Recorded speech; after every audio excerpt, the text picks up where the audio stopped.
Bonjour, j'espère que vous allez bien. Aujourd'hui, je vais vous parler des abeilles solitaires. Comme je vous ai montré dans une vidéo précédemment, je vous parlais des insectes pollinisateurs qui arrivent tôt au printemps, donc avant les abeilles à miel. Donc, il y a les bourdons et les abeilles solitaires. Donc, je vous ai montré comment installer un abri à bourdons. Si vous n'avez pas vu la vidéo, vous pouvez toujours aller sur ma chaîne YouTube Atelier Zabi, puis vous allez pouvoir voir la vidéo. Moi, je vous dirais que la semaine dernière, là, on est le 14 avril, la semaine dernière, j'ai vu des bourdons, mais c'était plus des bourdonnes, comme j'avais mentionné dans ma vidéo, qui cherchaient une place pour faire leur colonie dans un nid. Les abeilles solitaires, ça doit faire 2 semaines que j'en vois. Donc, je vais vous montrer, moi j'ai un hôtel à insectes que j'ai fait dans mes tout premiers, là, je vous dirais, il y a à peu près 4-5 ans, là, quand j'ai commencé à en faire des modèles plus petits. Donc, en fin de semaine, j'ai redécouvert d'autres trucs sur les abeilles. Moi, c'est toujours fascinant de voir comment la nature peut nous surprendre, puis comment les insectes travaillent pour nous, c'est vraiment fascinant. Donc, je vais vous montrer un petit peu ça, comment ça fonctionne, puis j'espère que ça va vous donner le goût d'en installer chez vous pour pouvoir les admirer, puis profiter de leur pollinisation pour avoir des belles fleurs, des beaux légumes et puis des beaux fruits.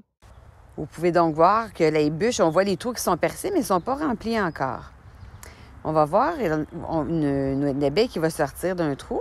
Donc, j'ai réussi à la photographier à quelques reprises. Donc, je l'ai suivie pendant, je vous dirais, à peu près 2 heures là, en aller-retour. Donc, elle rentrait, elle sortait, elle allait chercher du pollen. C'est sûr qu'au début d'avril, on a plus la tucilade comme fleur, là, qu'elle peut aller chercher son pollen. Donc, elle va rentrer, elle va sortir, elle va pondre un œuf et faire une petite porte entre chaque œuf. Donc, on peut voir là sur les photos, quand elle rentre en premier, elle va faire sa petite porte, elle rentre de face. Après ça, elle ressort, elle retourne de dos pour pouvoir ensuite aller pondre ses œufs. On voit aussi qu'elle a du pollen. Là, on la revoit en vidéo, puis je vous ai mis un petit ralenti. On voit qu'elle retourne le petit derrière par en dedans.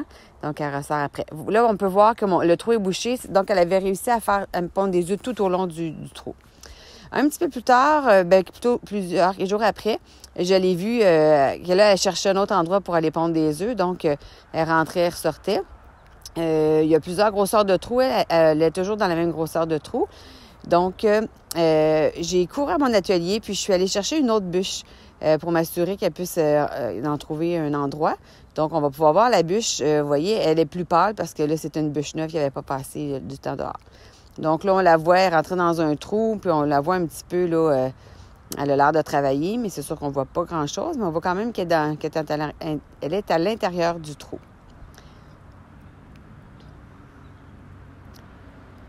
Là, vous voyez, le trou est bouché, donc ça va faire un autre endroit, il va y avoir d'autres petites abeilles qui vont sortir.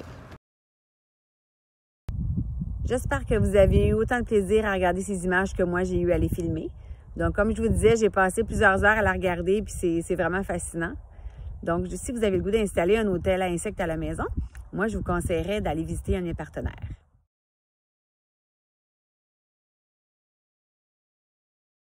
Donc, sur ce, je vous souhaite un beau printemps, un bel été et de belles explorations avec les insectes du jardin. À la prochaine!